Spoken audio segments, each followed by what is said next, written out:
les bendiga y bueno, daremos inicio a nuestra presentación.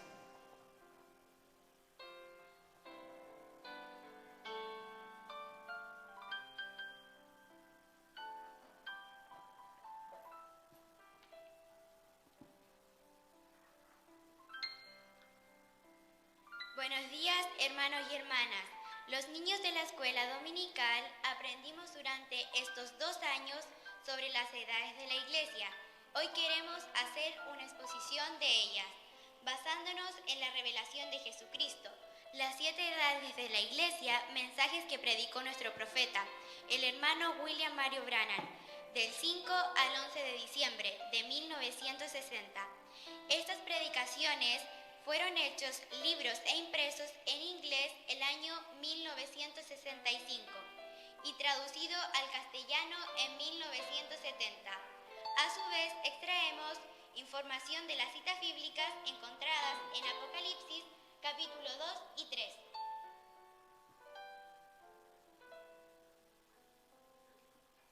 Veremos los diversos fundamentos que le permitieron al profeta de esta edad llegar a dar con los nombres de los mensajeros, el tiempo de cada edad y otros factores importantes.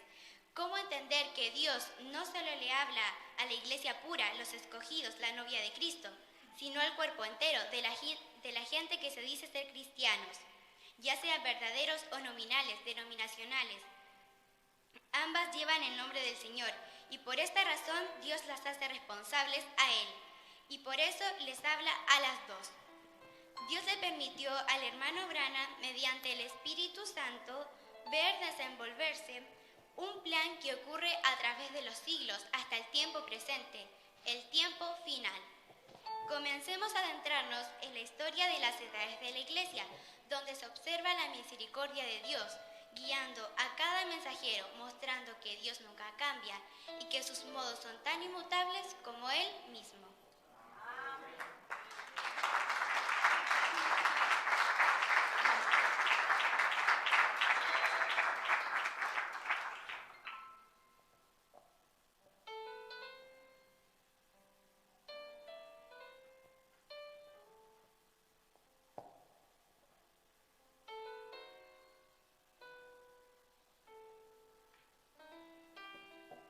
Las estrellas representan a los mensajeros. Los mensajeros fueron 7. Pablo y el hermano Branham fueron profetas.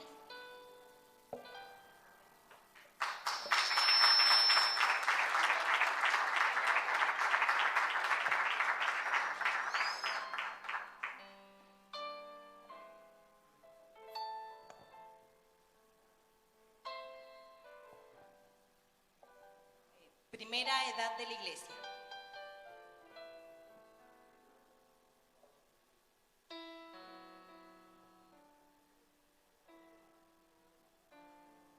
La edad de Éfeso comienza en el año 53 al 170 después de Cristo.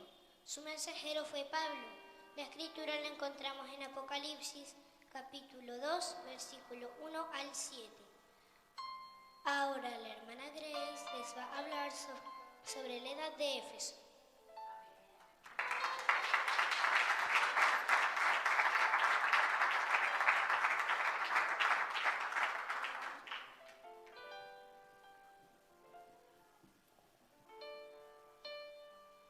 Dios les bendiga, hermanos. Yo les voy a hablar de la primera edad de Éfeso, predicada el 5 de diciembre de 1960. A esta edad le decían la tercera ciudad de la fe cristiana, siendo Jerusalén la primera y Antioquía la segunda. El nombre Éfeso tiene un extraño sentido compuesto, pues significa apuntado a y también descansado, es decir, que llegan a ser flojos. La religión de Éfeso era la diosa Diana. Era una ciudad muy rica. El gobierno era romano, pero el idioma era griego. Su mensajero, Pablo, fue el embajador de la verdadera fe en esta ciudad y pastor por unos 3 años. Su primer obispo fue Timoteo. Pablo fue aprendiz de Gamaliel. Él era un hombre muy estudioso. Antes se llamaba Saulo de Tarso. Perseguía a los cristianos y los ejecutaba. En su viaje a Damasco para arrestar a los cristianos, se le apareció una luz en el camino que le dijo: Saulo, Saulo, ¿por qué me persigues? En ese momento, esa misma luz lo dejó ciego. Dios envió al profeta Ananías para que orara por él. Después de que oró por él, Saulo recobró su vista y su nombre fue cambiado a Pablo y pasó a ser de perseguidor a perseguido. Pablo fue enviado al pueblo gentil. Viajó a muchos lugares para predicar el evangelio, pero no fue fácil, porque fue perseguido, apedreado y azotado. Una vez fue por el emperador Nerón, gobernante de Roma. Pablo fue acusado de quemar la mitad de la ciudad de Roma, porque el mismo Nerón lo hizo. Pablo pasó sus últimos días tras las rejas y finalmente terminó decapitado. Su ministerio se pudo dividir en 3 partes. Primero, Pablo fue absolutamente fiel a la palabra. Sin importar cuál fuera el costo, nunca se apartó de ella. Segundo, su ministerio se desarrollaba en el poder del Espíritu, demostrando así la palabra hablada y la palabra escrita. Tercero, él tenía el fruto evidente de su ministerio que le había sido dado por Dios. La alabanza de esta edad fue: cuán hermosamente ensalza el Salvador a sus hijos. Conozco tus obras y tu arduo trabajo y paciencia. La palabra trabajo significa cansancio a causa de la opresión. Esta edad sufrió grande persecución y tuvieron que trabajar duro para predicar el evangelio y esparcir la verdad. Su pueblo no solo trabajaba por él en una obra de amor, sino que sufrió por él. Con gozo y paciencia lleva el yugo. Esta edad aborrecía las obras de los nicolaitas, que significa conquistar al laico. En esta edad solo llegaron a ser los hechos de los nicolaitas. Más adelante llegaría a ser una doctrina y finalmente terminará en el lago de fuego. La queja de esta edad es: has dejado a tu primer amor, el deseo ferviente de adorar a Dios, conocer su palabra y avanzar más en el Espíritu. Todo esto empieza a decaer. En vez de que la iglesia esté ardiendo con el fuego de Dios, se ha enfriado y se ha vuelto un poco formal. La recompensa de esta edad es: al que venciere, yo le daré de comer del árbol de la vida, el cual está en medio del paraíso de Dios. El árbol de la vida es Jesús. Esta es la recompensa para todos los vencedores de todas las edades.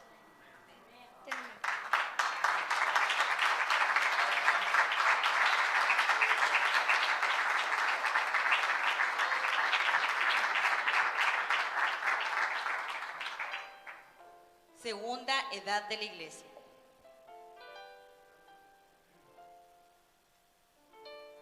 La edad de Esmirna comienza en el año 170 hasta el 312 después de Cristo. Su mensajero fue Ireneo. La escritura la encontramos en Apocalipsis capítulo 2, versículo 8 hasta el 11. Ahora el hermano Cristóbal les hablará sobre la edad de Esmirna.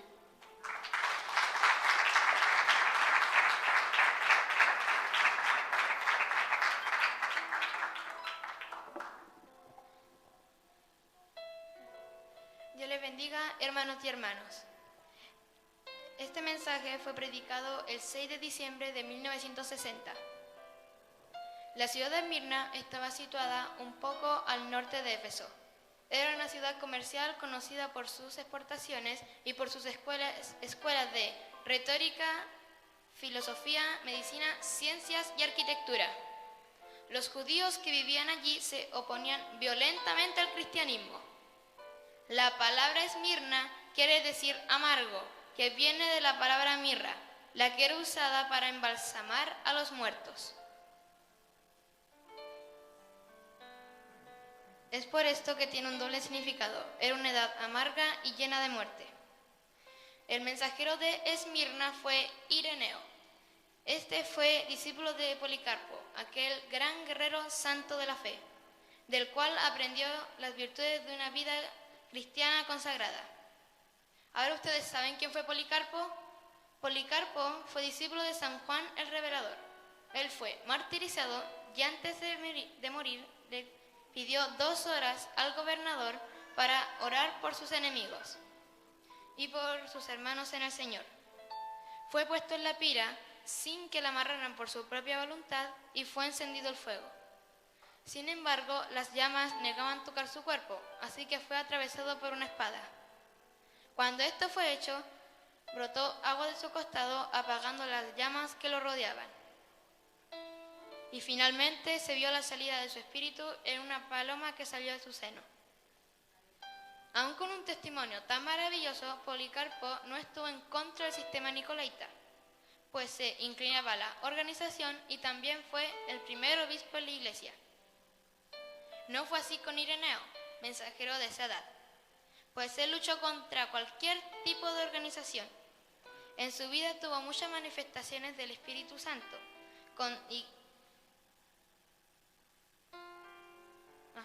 sus iglesias en Francia tuvieron los dones del Espíritu Santo en operación, ya que los santos hablaron en lenguas, profetizaron, levantaron a los muertos y sanaron a los enfermos en la oración en fe. Ireneo creía en la deidad, es decir, en un solo Dios y no en la Trinidad.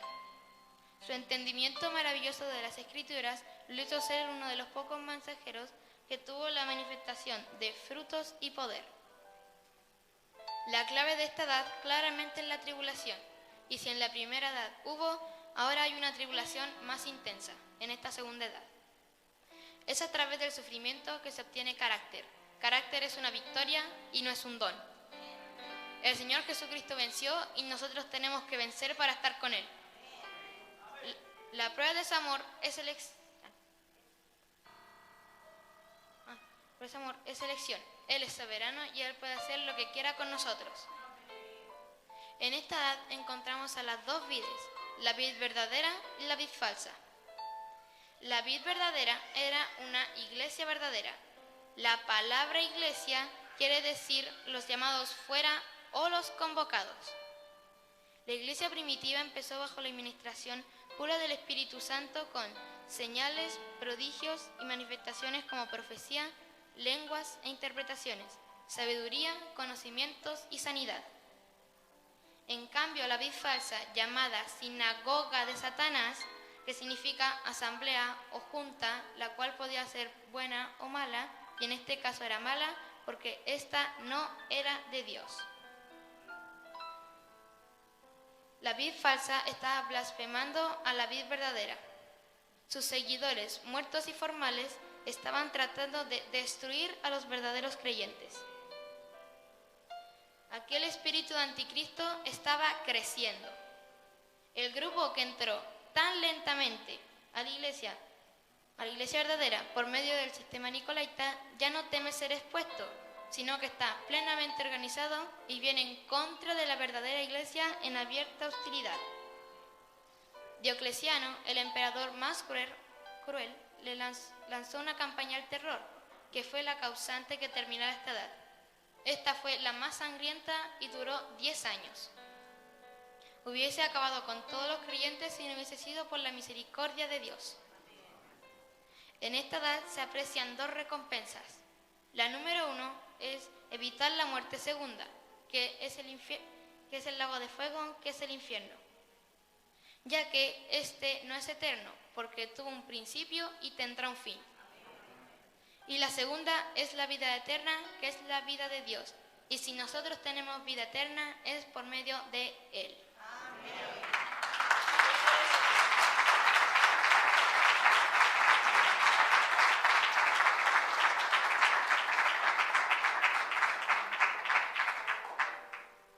Tercera edad de la iglesia.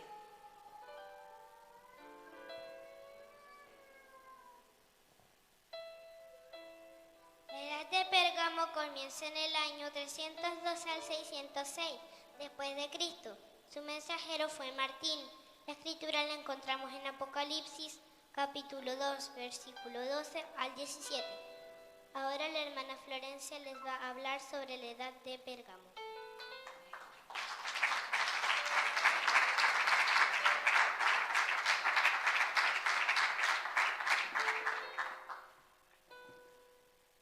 Hermanos, yo les voy a hablar de la edad de Pérgamo, predicada el día 7 de diciembre del año 1960. Pérgamo viene de la palabra antigua Pergamon, era una ciudad de cultura y muy pecaminosa. Adoraban a Esculapio en la forma de una serpiente viva que tenían y alimentaban en el templo. Su mensajero fue Martín. Nació en Hungría en el año 315 después de Cristo. Sin embargo, desarrolló su vida en Francia, fue obispo y murió en el año 399 después de Cristo. Este gran santo fue tío de otro gran cristiano, llamado San Patricio de Irlanda. Martín fue convertido a Cristo mientras proseguía su carrera como soldado profesional. En su vida ocurrieron milagros tales como: está registrado que un mendigo enfermo estaba tirado en una de las calles del pueblo en que Martín estaba designado. El frío del invierno era mucho más de lo que él podía soportar, porque estaba escasamente vestido. Nadie prestaba atención a sus necesidades, hasta que llegó Martín.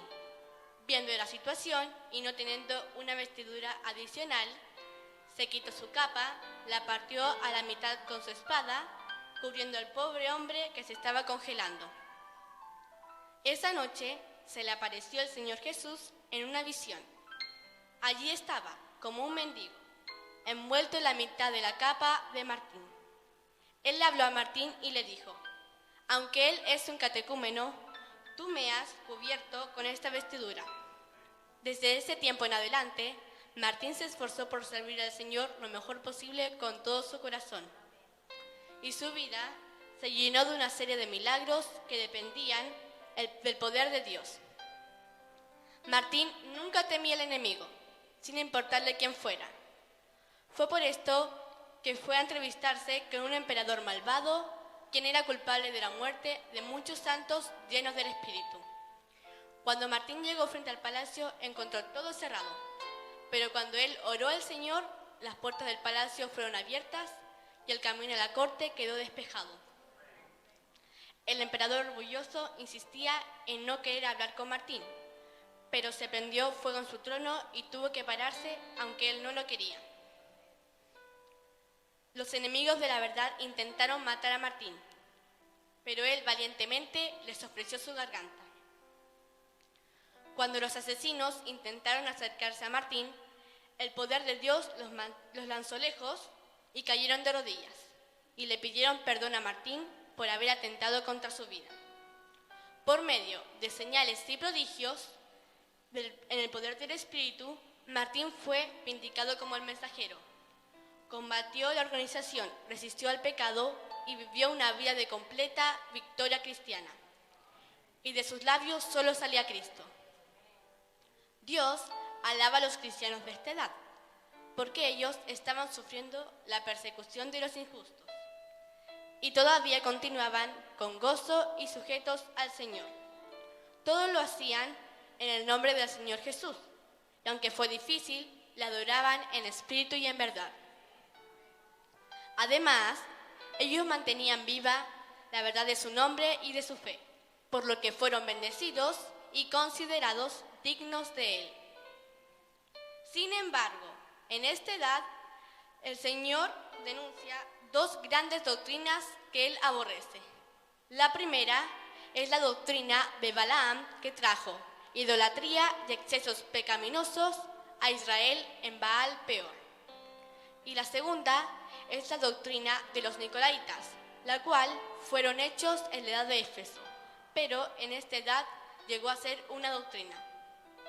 Esta edad es la puerta abierta para la vid falsa. Por esa razón, sus enseñanzas se esparcieron con gran rapidez al ser respaldadas por el Estado.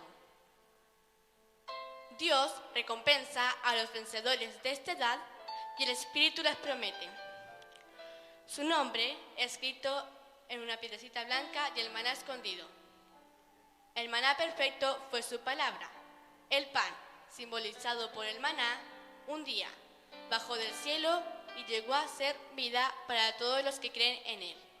Ciertamente recibiremos un nombre nuevo.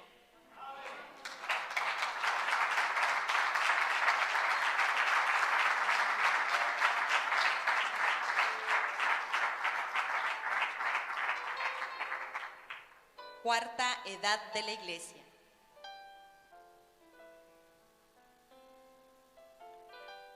La edad de Tiatira comienza en el año 606 hasta 1520 después de Cristo. Su mensajero fue Colombo. La escritura la encontramos en Apocalipsis capítulo 2, versículo 18 hasta el 29.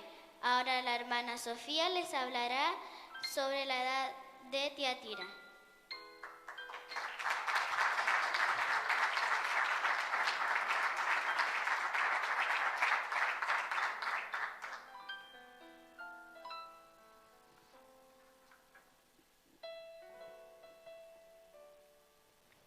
Dios les bendiga, hermanos y hermanas. Como ya se les fue dicho por la hermana Emilia, hoy les voy a hablar sobre la edad de Tiatira. Llamada la edad del oscurantismo, fue la más larga de todas, duró como 900 años. La ciudad de Tiatira se localiza en las fronteras de Misia e Ionia. Es la ciudad de menor relevancia entre las 7 ciudades, rodeada por ríos llenos de sanguijuelas.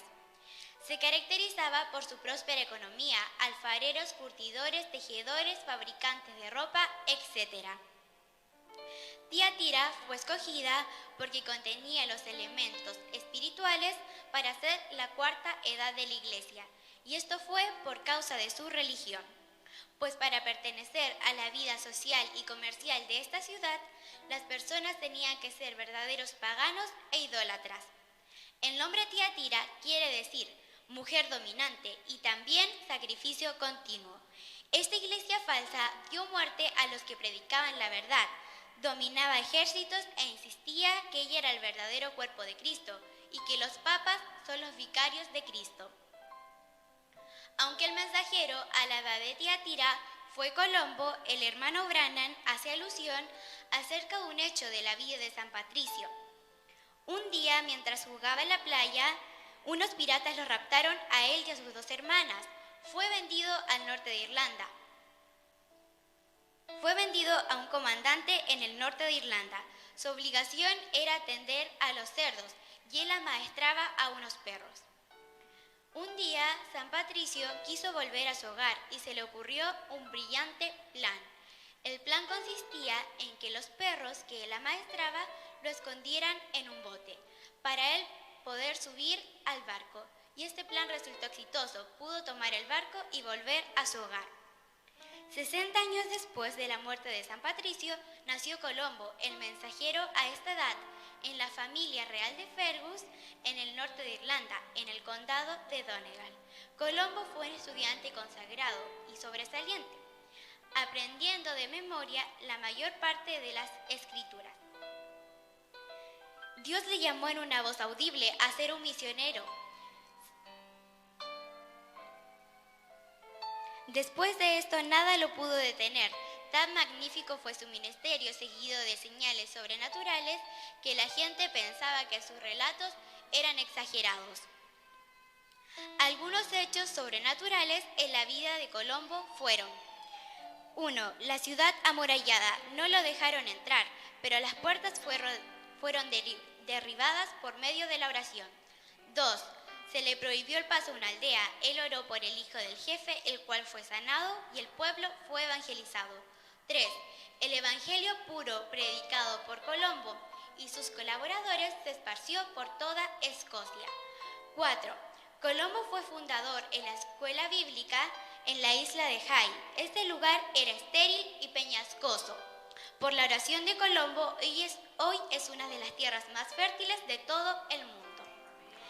Dios alaba a esta edad por sus obras, amor, fe y servicio, y también por su paciencia, pues sus obras postreras son mayores que las primeras. Los creyentes de esta edad hacían sus obras por amor a Dios, porque tenían en sus corazones el Espíritu Santo, no como los nicolaitas, que lo hacían para ser admirados por los hombres o como medio de salvación. Cabe indicar que la voluntad de Dios para nosotros es la perfección, y esa perfección es paciencia, que nos hace esperar a Dios y esperando en Dios. Este es el proceso del desarrollo de carácter. Dios alaba a sus hijos porque estaban viviendo unas vidas transformadas. Sus obras testificaban de un nuevo espíritu morando dentro de ellos. Resplandecían como una luz en la oscuridad, devolvían bendición por maldición e hicieron lo correcto para alabar a Dios, aunque por hacerlo muchos murieron. Eso quiere decir que eran mártires. Quejas de Dios para esta edad. Fue la muerte de la iglesia la que empezó con los hechos sencillos y pocos notados de los nicolaitas. De los hechos pasó a ser una doctrina, de la doctrina pasó a obrar con el poder del Estado y la introducción del paganismo. Ahora ellos tienen su propia profetisa y Dios clama en contra de ella y la denuncia cómo Acab se casó con Jezabel y lo hicieron bajo razones políticas para fortalecer y asegurar su reino. Lo mismo que hizo Constantino cuando se casó con la iglesia, lo hicieron bajo maniobras políticas. Constantino es un pagano con un disfraz de cristiano. La iglesia de Satanás ha dominado a través de la edad del oscurantismo. Lo único que produjo fue muerte, a tal grado que la luz de la verdad estaba ya casi apagada. Sin embargo, los pocos creyentes que habían obraron más fervientemente a medida que la oscuridad aumentaba. Por eso, esta edad fue llamada la edad del oscurantismo. Dios le prometió a los vencedores de esta edad la siguiente promesa: al que venciere y guardare mis obras, yo le daré la estrella de la mañana. Jesús es la estrella de la mañana. El Espíritu está haciendo una promesa a los escogidos de esta edad en relación a sí mismo.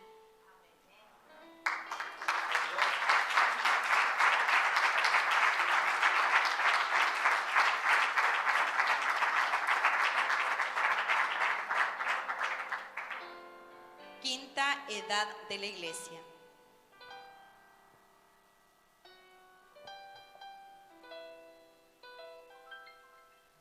La edad de Sardis comienza en el año 1520 al 1750 después de Cristo. Su mensajero fue Martín Lutero. La escritura la encontramos en Apocalipsis, capítulo 3, versículo 1 al 6. Ahora el hermano Samuel les va a hablar sobre la edad de Sardis.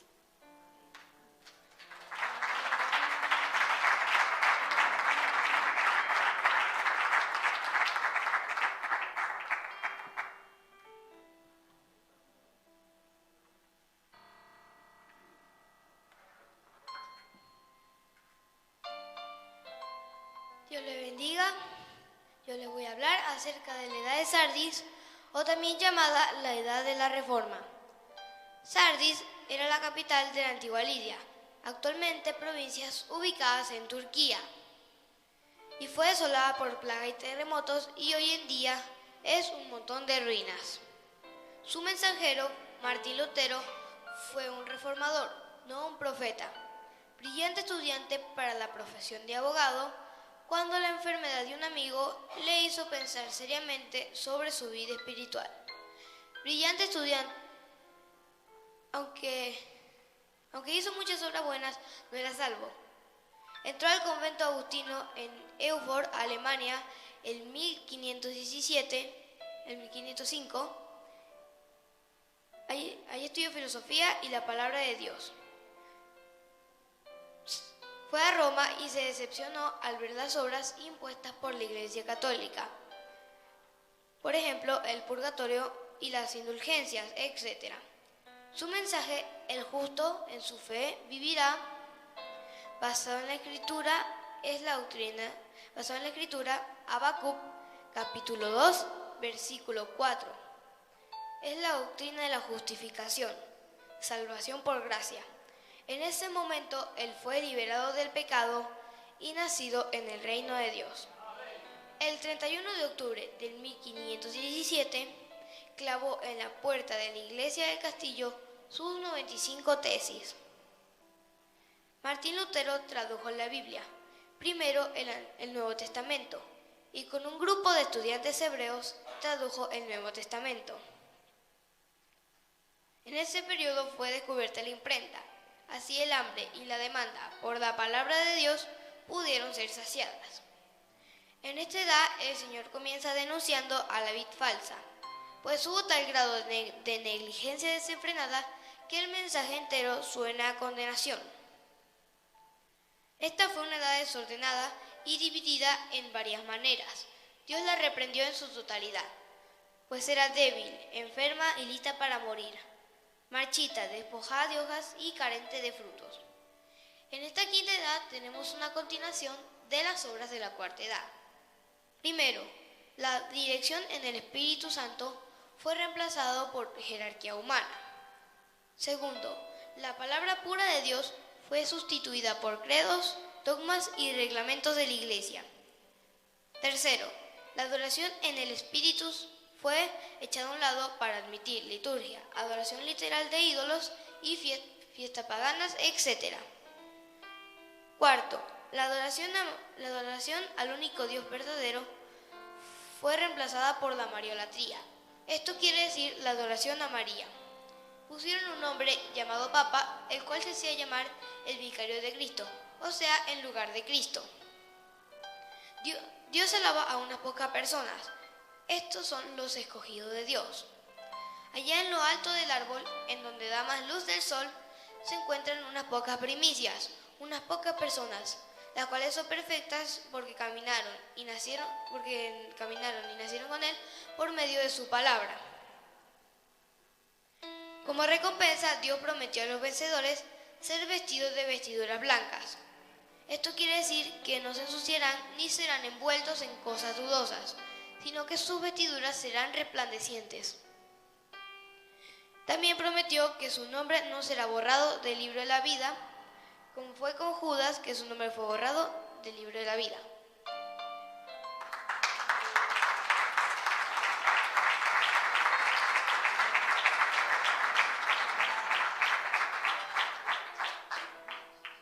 Sexta edad de la Iglesia.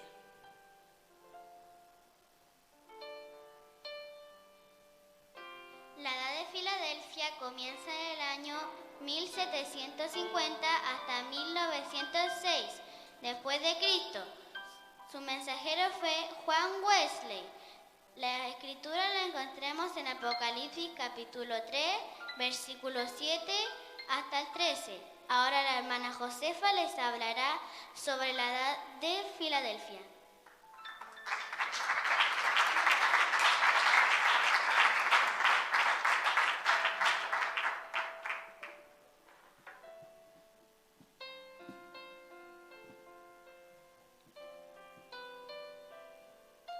Hermanos, yo les voy a hablar sobre la edad de Filadelfia.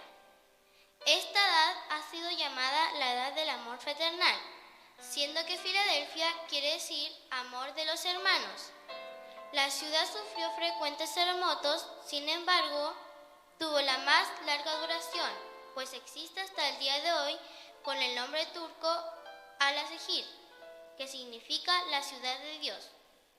Su mensajero fue Juan Wesley.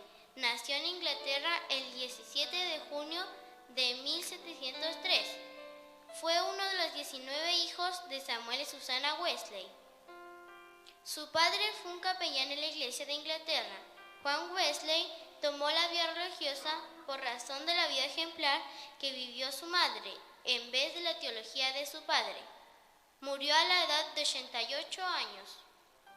Fue Pedro Boeler quien le mostró el camino de la salvación y poco tiempo después su hermano Carlos también fue salvo por la gracia de Dios. Wesley fue un excelente estudiante y un hombre de fuerza extraordinaria. Dormía 6 horas, se levantaba a las 5 de la mañana casi todos los días de su ministerio. Predicaba hasta 4 veces al día. Edificaba su vida en fe y obras, o sea, al vivir la vida en vez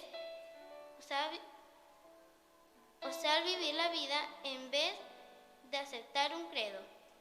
Fue un gran creyente en el poder de Dios. Lloraba por los enfermos con enorme fe y resultados maravillosos. El dicho favorito de Wesley era: obtén todo lo que puedas, ahorra todo lo que puedas y da todo lo que puedas. Su doctrina estaba basada en sin santidad nadie verá al Señor. Hebreos capítulo 12, verso 14. Wesley no estaba a favor de la organización. Él reconoció que después de su partida sería posible que el movimiento metodista fuera a organizarse y que el Espíritu de Dios los dejare. Esta edad es llamada también la edad de la puerta abierta. Esto significa la más extensa propagación del Evangelio que el mundo jamás ha conocido. Dios elogia a los creyentes de esta edad por su paciencia, pero paciencia para esperar el cumplimiento de la palabra del Señor. Así como en el caso de Abraham, quien esperó 25 años que se cumpliera la promesa que le hizo Dios. Es por eso que debemos aprender a tener paciencia en nuestras almas, porque solamente en paciencia poseemos vida. Dios prometió a los fieles de esta edad ser columnas en el templo de Dios. ¿Qué es una columna? Es la parte de fundación donde se sostiene el edificio. Esto coloca al vencedor juntamente con los apóstoles y los profetas. Además, recibirán una corona, es decir, reinarán y gobernarán con el Señor.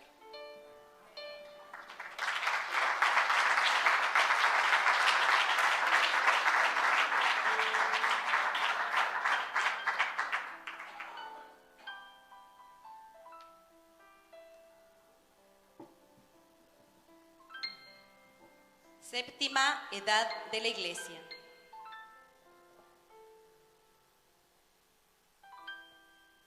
La edad de la Odisea comienza en el año 1906 hasta el día de hoy. Su mensajero fue William Marion Branham.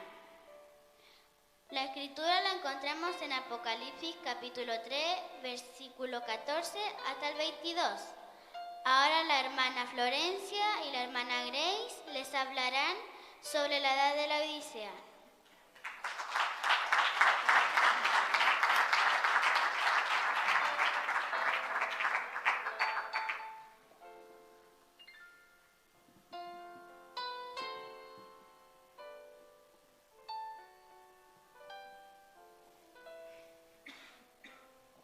La edad de la Odisea fue predicada el día 11 de diciembre del año 1960, por la tarde. ¿Cómo reconocer al verdadero profeta de esta edad? El hermano Branham dice acerca del mensajero que tiene que estar aquí ahora mismo, aunque puede ser de que no lo conozcamos. En primer lugar, este mensajero será un profeta, porque cuando profetice o tenga alguna visión, siempre será según la palabra. Él será vindicado como profeta por razón de su exactitud. Antes de la venida de nuestro Señor Jesús, tiene que unir un mensajero con el espíritu y el poder de Elías. Él tiene que regresar para ejecutar una obra de restauración en la iglesia. Este mensajero hará dos cosas. La primera, según Malaquías capítulo 4, él convertirá los corazones de los hijos ante los padres del día de Pentecostés y preparará a los hijos para dar una bienvenida a Jesús. Y la segunda, él revelará los misterios de los 7 truenos de Apocalipsis capítulo 10, versículo 7, los cuales son las revelaciones contenidas en los 7 sellos. Este profeta mensajero será, en su naturaleza y sus modos, como lo fueron Elías y Juan el Bautista. Y él será el precursor de la segunda venida de Cristo, como Juan fue la primera venida de Cristo. Todo esto lo cumplió nuestro profeta, el hermano William Marion Branham, aunque él nunca se consideró como el profeta para esta edad. Sin embargo, Dios vindicó su mensaje y a su mensajero. Antes de concluir de hablar del mensajero a la edad de la Odisea, debemos considerar dos pensamientos. El primero, esta edad tendrá solo un profeta mensajero. Y el segundo, las 7 edades de la iglesia comenzaron con el espíritu del anticristo, es decir, antipalabra, y también con el Espíritu Santo, quien debe ser alabado para siempre.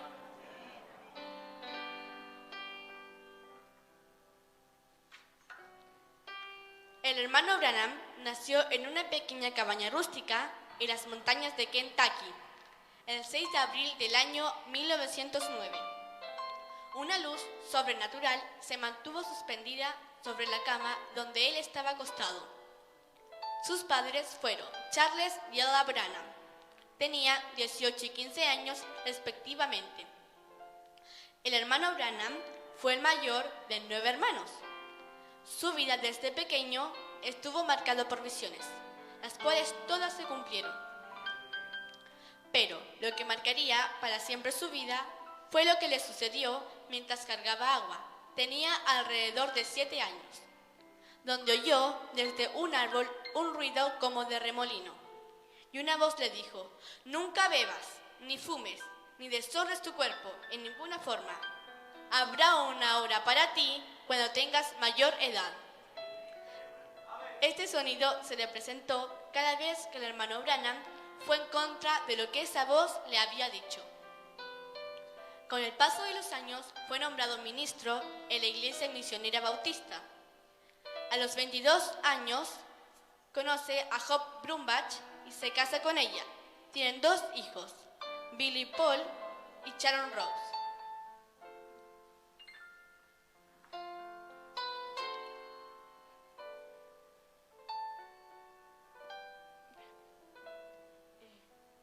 El hermano Branham participa de unos cultos pentecostales que lo cambian completamente.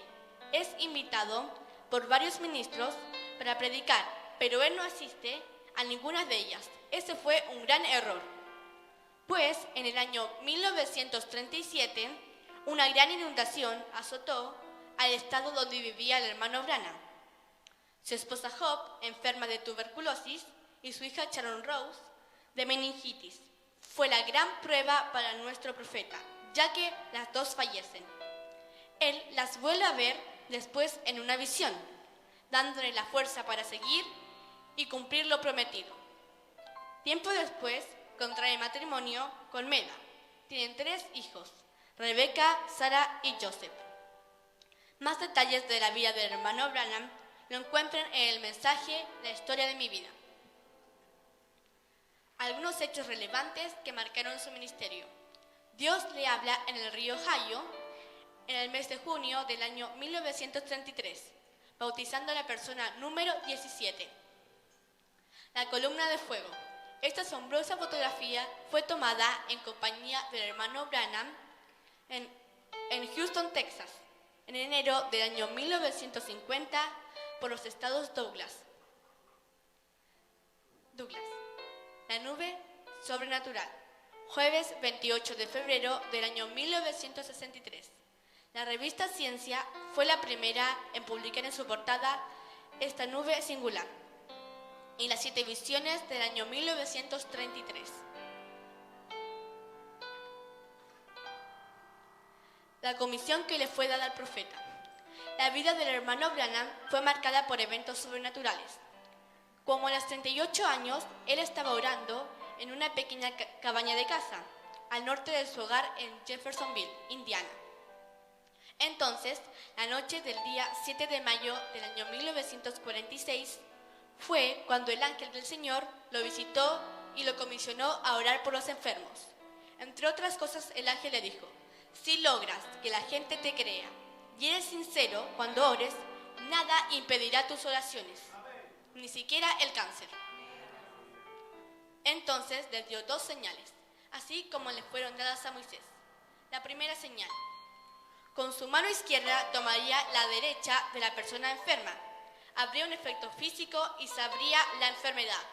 Y la segunda: a través del Espíritu conocería los secretos de los corazones de los hombres, así como su condición física. Fueron tantas las sanidades y milagros las que no podríamos enumerar, pero los registros están en cada uno de sus mensajes, en testimonios vivientes que aún perduran, y es palpable en creyente de este maravilloso mensaje. Muchas visiones de gran bendición. Tienen la visión de la novia en el tiempo del fin. No pierdan el paso. Fiestas de las trompetas predicadas en junio del año 1964. más allá de la cortina del tiempo, mensaje El Rey Rechazado. Doctrinas que marcaron el ministerio del hermano Branham. Bautismo en el nombre del Señor Jesucristo, en la escritura Hechos, capítulo 2, versículo 38. Nacimiento de la serpiente, predicado el 28 de septiembre del año 1958. Casamiento y divorcio, predicado el 21 de febrero del año 1965. Del 17 al 24 de marzo del año 1963, el hermano Branham predica los 7 sellos, revelados directamente de Dios. Dios llama a su siervo en diciembre del año 1965 y muere por causa de un accidente automovilístico.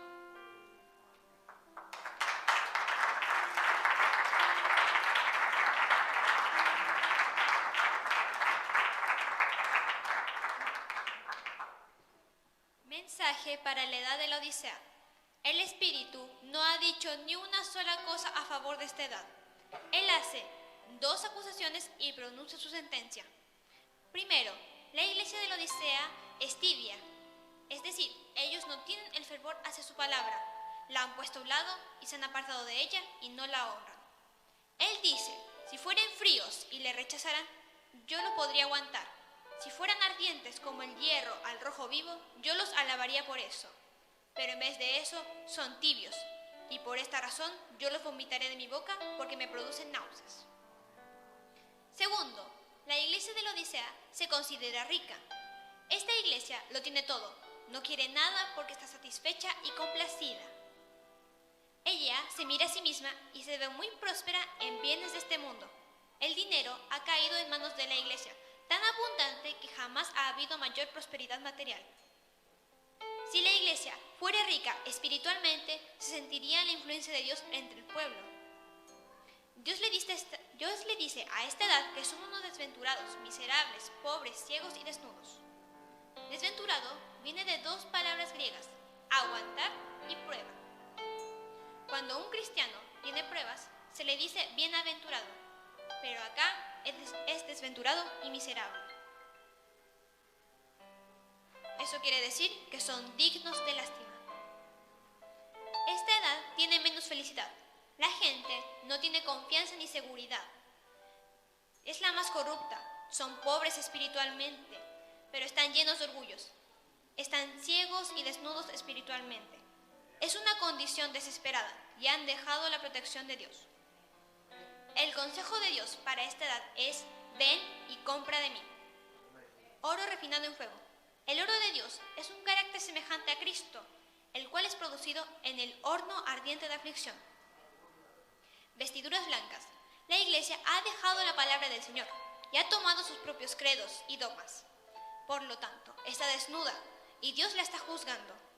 La única manera de escapar es obedecer al Señor y regresar a su palabra. Tienen que separarse. Salid de ella, pueblo mío. Unge tus ojos con colirio para que veas. Un hombre sin el Espíritu Santo está ciego a Dios y a su verdad. La iglesia necesita el aceite caliente del Espíritu de Dios para abrir los ojos. El hermano Branham nos enseña que al fin de la edad vendrá un profeta, pero ellos estarán cegados a todo lo que él hace o dice y no le creerán. Se sienten seguros que están en lo correcto y en su ceguedad perderán todo. Cristo fuera de la iglesia. Apocalipsis capítulo 3, versículo 20 al 22. Este versículo no está dirigido a los pecadores. En esta edad, Cristo está fuera de la iglesia. La palabra es puesta a un lado. Han aceptado credos, admitiendo obispos, papas, consejeros, etc. Tenemos que decir que la iglesia brilla con la luz reflejada de Cristo, pues Él es el sol y la iglesia es la luna. Esto se refleja en el eclipse lunar cuando el Papa Paulo VI visita Palestina, en Jerusalén, en un plan turístico. Este fue un eclipse total. La luna disminuyó a una oscuridad en una serie de 7 etapas. Un elegido no puede perseguir a otro elegido. Son los réprobos quienes persiguen y destruyen. Son muy religiosos e inteligentes. Ellos tienen el conocimiento, pero no tienen el Espíritu Santo. Odian la simiente verdadera y harán lo posible para destruirlos, aún en el nombre del Señor. pero son necesarios. Si no hay paja, no hay trigo. La consumación de las edades gentiles. Lo que empezó en la primera edad de Éfeso tiene que venir de la fruición, que significa gozo y placer intenso. Y luego la cosecha en la edad de la Odisea. La iglesia falsa, con el espíritu tan malvado, llena de iniquidad, su cabeza será el anticristo, el misterio de iniquidad. La iglesia verdadera, la novia, madurará y su identificación será con su Señor, por medio de la palabra. Es el misterio de la piedad, Cristo Jesús. El grano original está por madurar en la última edad. Fue enterrada en Nicea y mostró una hojita en Sardis, y en Filadelfia mostró la inflorescencia, y está por madurar en la Odisea. La última amonestación, Apocalipsis, capítulo 3, versículo 22. Es la última advertencia, ya no habrá otra. El trono está preparado. Los seres celestiales, quienes la han preparado, la miran sin respirar, porque brilla y resplandece con una gloria que no es terrenal. Es una ciudad preparada, para gente preparada, esperando a sus habitantes que llenarán sus calles de gozo. Las edades han terminado. Esta es la última edad, la Odisea. La recompensa de esta edad es, Dios le promete a esta edad que al que venciere le daré que se siente conmigo en mi trono, así como yo he vencido y me he sentado con mi Padre en su trono. Apocalipsis capítulo 3, versículo 21. Lo importante no es lo que debemos vencer, sino cómo debemos vencer. No habrá ni una sola persona sentada en el trono del Señor Jesucristo que no haya vivido la palabra. Esto será concedido solamente a la novia de la palabra. Su trono no es una silla física donde podríamos sentarnos, sino que es su dominio. Aún Él está llamando a través de su profeta sobre la tierra, el cual revelará la verdad como lo hizo con Pablo, y quienes lo recibirán obtendrán el efecto benéfico del ministerio de este profeta, y seremos bendecidos formando parte de la novia. Apocalipsis capítulo 22, versículo 17. El espíritu y la esposa dicen ven. El espíritu, el profeta y la novia dirán lo mismo. Salid entre ella ahora mismo para ser un pueblo separado. ¿Por cuánto tiempo clamará la voz? No lo sabemos, pero no será por mucho tiempo, porque esta es la última edad. El que tiene oído, oiga lo que el Espíritu le dice a las iglesias. Apocalipsis capítulo 3, versículo 22. Dios les bendiga.